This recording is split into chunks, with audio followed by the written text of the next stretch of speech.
Christ is risen. Brothers and sisters, St. Peter himself speaks to us in our first two readings this week and in the weeks to come. In his words, we hear the most basic proclamation of the gospel, which we hear from Jesus' own mouth on the road to Emmaus. The gospel, the good news, is that God's eternal reason, his Logos, willed to die at our hands, and therefore he has destroyed death. There are many parts to this idea, but I want to pick apart one which is particularly relevant now. Jesus is the wisdom of God, the eternal word, or Logos.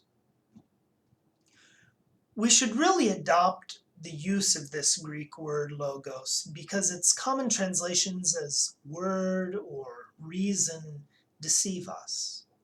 When the Bible speaks of word or reason or wisdom, it's mostly referring to one idea, logos.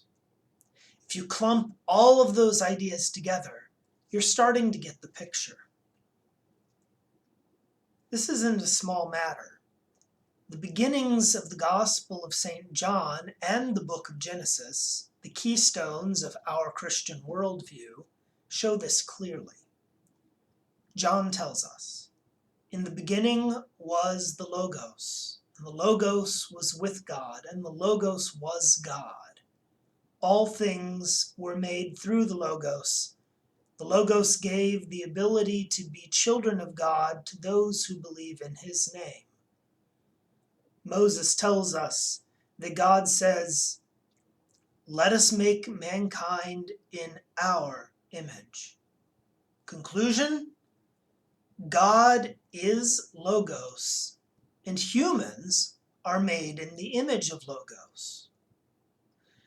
Therefore, human beings are reasoning creatures.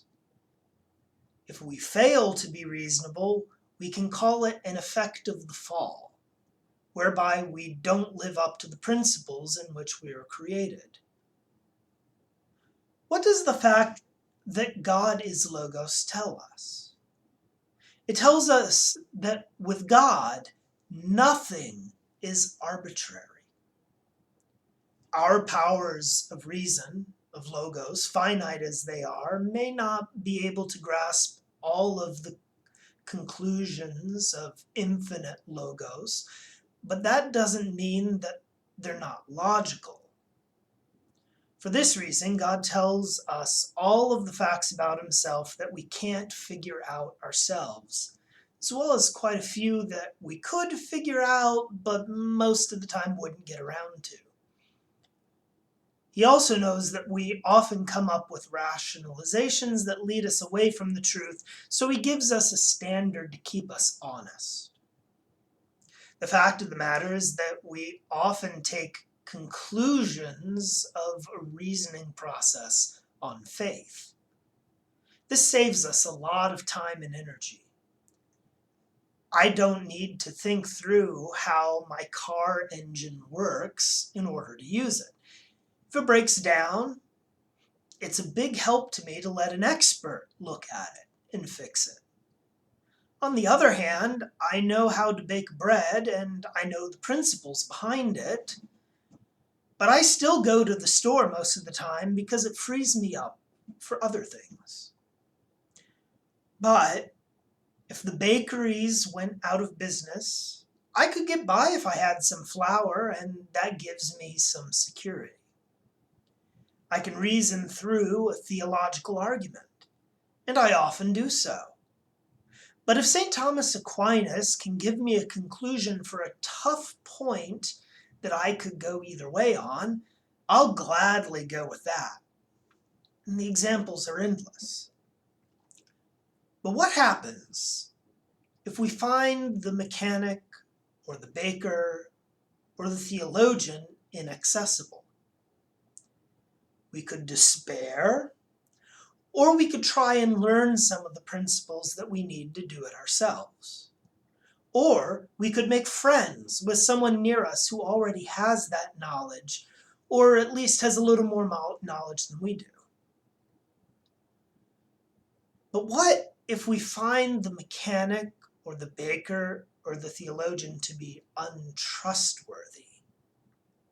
Then we're in a real bind.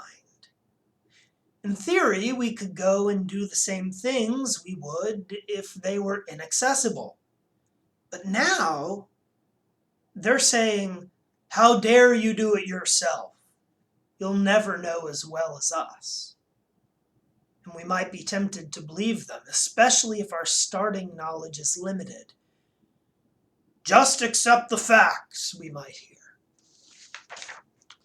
In fact, nowadays, we do hear this a lot. But there's one big problem with that. All human beings were made for thinking things through. All of us are in the image of Logos. Some may be better at some things than others, but if we are told to abdicate what belongs to us by nature, we better not obey, even if we decide not to act on what we have concluded because of a reasonable doubt. We must also be especially careful to tell the difference between reasoning and knowing. We can know a lot of facts, so many facts that we have the answer to almost any question. But that's different from knowing how to reason. And reasoning is our nature. Our educational system has let us down in this regard more than we care to think. A person always has to learn facts before learning how to reason about them, but if we don't learn how to think, all we've received is indoctrination. And indoctrination can be true or false. And without reasoning, you'll never be able to tell the difference. I hope the implications of this for everyday life are sufficiently clear. Bottom line, don't be afraid to come to your own conclusions. God made you for that. Don't miss the fact that this applies to religion too. God has given us important boundaries because of our limits in this arena, the creeds, the declarations of councils, the work of proven theologians, etc. If we disagree with them, we are not in accord with the Logos within us.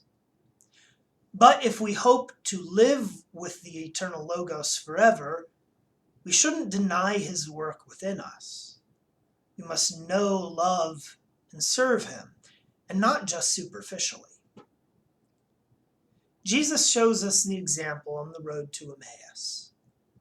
Jesus tells the disciples all the facts about him in Scripture. They have been blind to the right conclusions to draw from those facts, and so he explains them. As a result, their hearts begin to burn with love. Because of that love, they invite him to dinner. Do we give Jesus enough thought and attention to invite him into the most intimate parts of our lives? Or do we just leave that to the experts? I said it once, and I will say it 1,000 more times. The Catholic religion does not happen at church for the most part.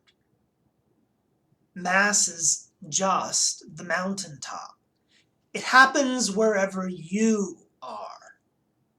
It happens when your mind and your heart and your hands give eternal Logos, Jesus Christ, a home in this world which he made with hands and his heart and his mind.